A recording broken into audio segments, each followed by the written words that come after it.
dahil usong-uso ang kojic acid soap mula noon magpahanggang ngayon. So, kung hindi pa yan iipik sa'yo, huwag mong isisi sa sabon, isisi mo sa sarili mo o sa lahi mo. So, ayan na nga guys, nagpe-prepare na tayo dyan ng goat milk glycerin soap base. Ayan kung bakit goat milk ang aking napiling glycerin soap base.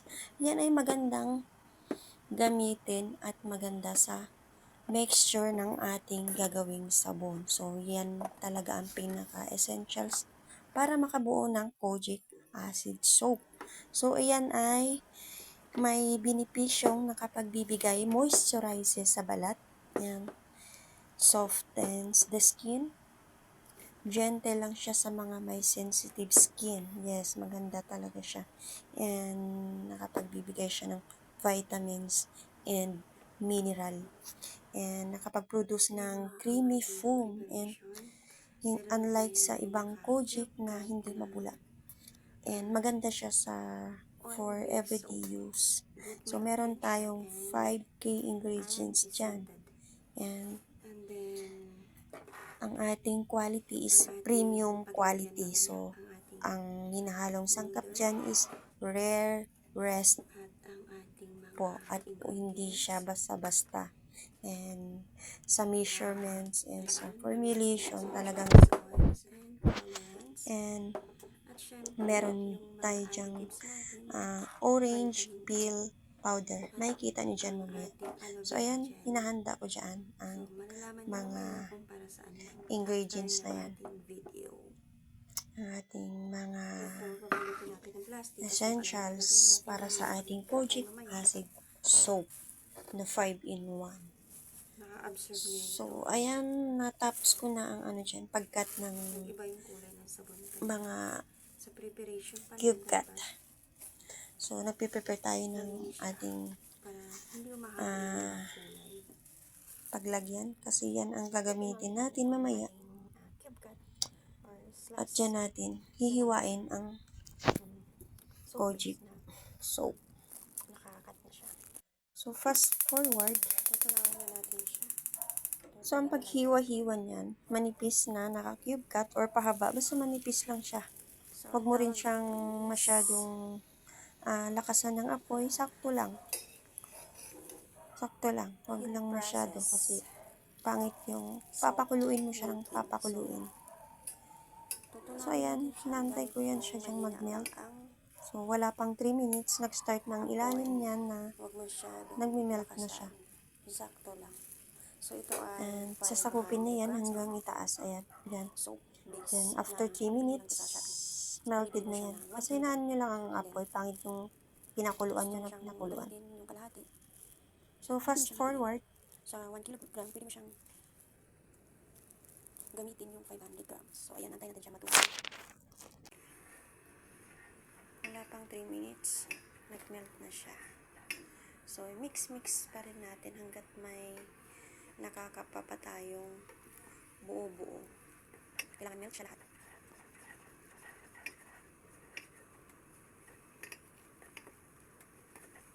Kailangan talaga ang pagkat nito is manipis lang para madali siyang matunaw at hindi siya masyadong mababad sa apoy at hindi siya masyadong napakuluan. So, ang gagawin natin ngayon is kojic acid soap. 5-in-1 kojic acid soap. Naka-ready na ang ating mga ingredients. Ang ating number 1 na ingredients ang ating kojic acid.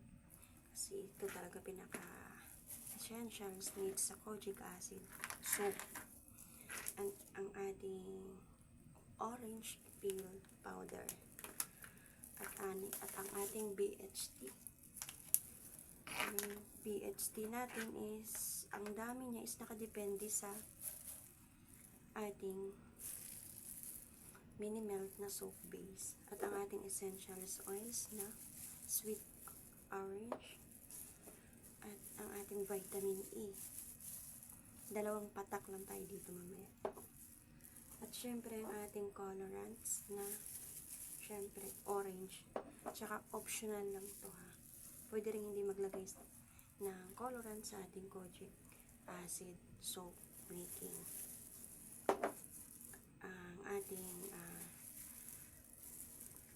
vera gel. So, ayan. Pula. And then sa ating kojic acid powder is 5 grams lang. So, malalaman yan mamaya. So, ayan ang ating soap base. Melted na siya. Ayan, melted na siya. So, gagawin natin ngayon ang mag-measure tayo ng kojic acid powder.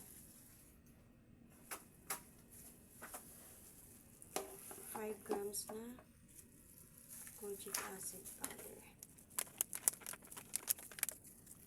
Ito yung 5 gram na kojic acid powder.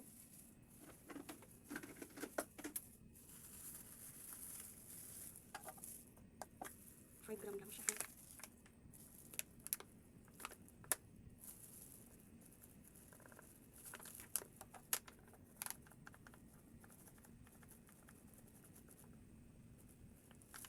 So, ayan siya. 5 grams na kojic acid powder. So, mix natin. And dyan na natin haluan ng 15 ml na water distilled ang ating kojic acid powder. Soap base.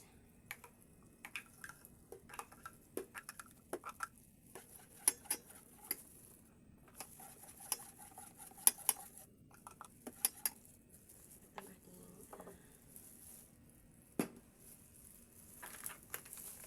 dito sa ating BHT.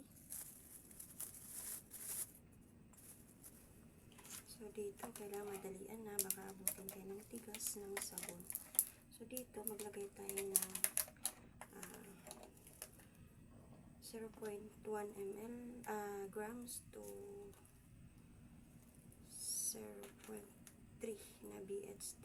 Ito ay nakakatulong para magtagal ang inyong products. Aabot ng 1 taon or 2 taon. So, tutunawin natin siya gamit ang ating sweet orange na 5 ml na essentials oils. Mamaya ihalo natin dito. So, soluble siya sa mga oil and yan, mix natin ang ating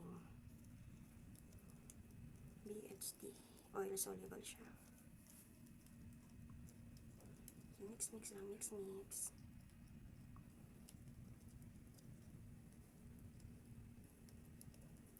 Tutunawin natin siya. Hanggang wala tayo nakikita ang white. Ayan.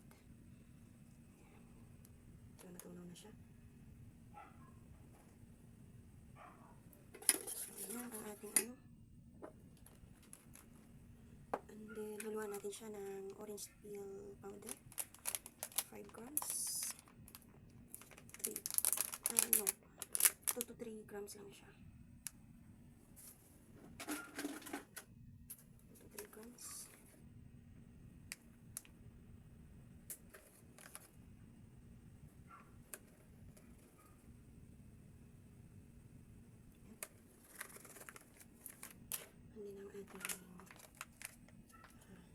Vitamin E.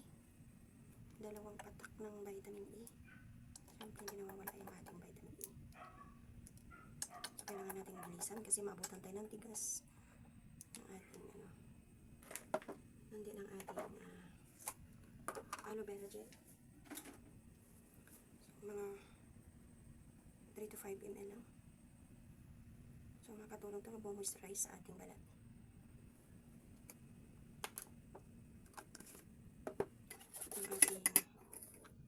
Siyempre, essential oil na may halong BHT. So, ito tabi na natin ito. And then, siyempre, ang ating colorants na orange color.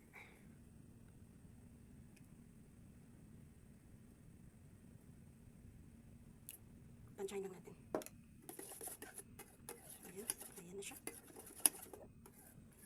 So, ayan na siya.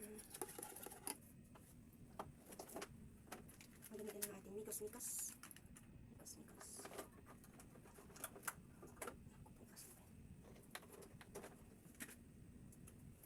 Tapos nipis natin.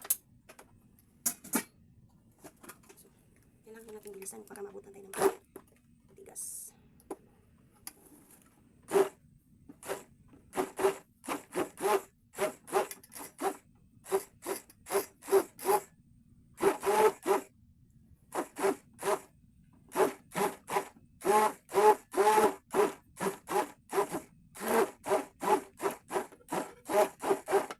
So, ayan, pag pwede na siyang isalin, tapos ganitong texture na siya, pwede na siyang isalin sa ating molder at hayaan na lang natin siyang tumigas. So, andyan na lahat ng ingredients natin.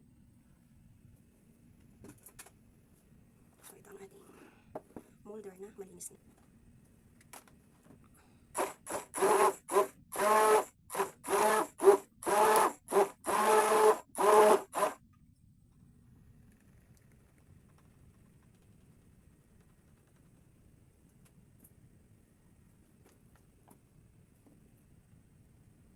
So, isasalin na natin siya sa lagayan.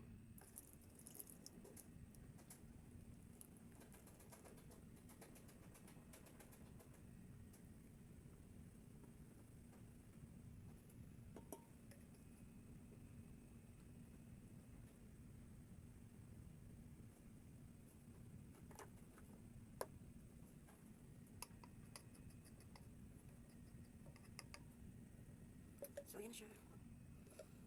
Antayin natin siyang tumigas. Ingredients na dried orange peel powder is ito yung nag-i-exfoliate gently sa ating balat. So, ito naman ang pinaka-main ingredients, 5 grams na hinahalo natin kanina dito is ito ang pinaka-main ingredients, kaya tinatawag siyang kojic acid soap. At syempre, hindi ako nawawala ng vitamin E para sa balat. Alam niyo naman kung para saan to, kung ano mga benefits nito sa balat. At ang aloe vera gel, ayan, so nag-help siya para mag-moisturize ang balat and hindi siya mag-dry. And then sa ating dito sa ating BHT 0.1 grams to 0.2 lang ang pwedeng ilagay, depende sa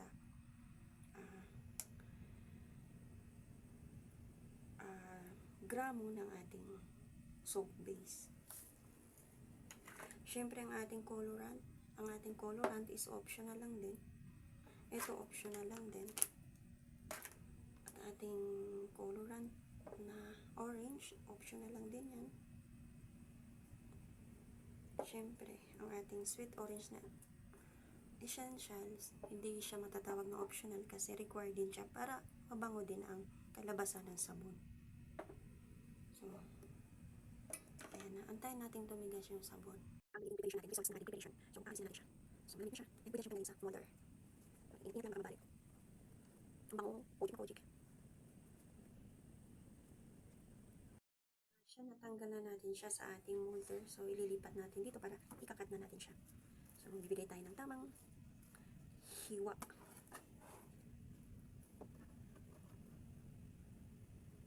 So, ayan na ang ating hiwa.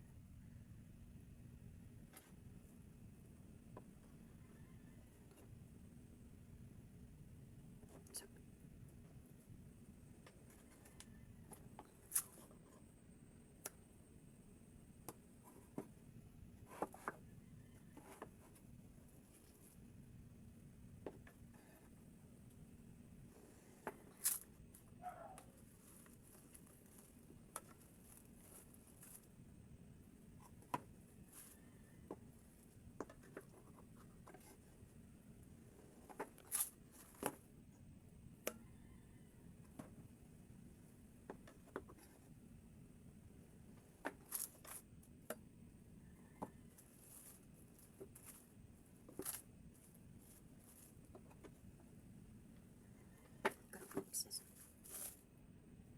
ayan, kakat natin tong bubbly niya. Grabe ang bango. Ayan na nga siya. So, ang ating 5-in-1 kojic acid soap. Ang ating 5-in-1 kojic acid soap. So, ikakat pa natin yan siya para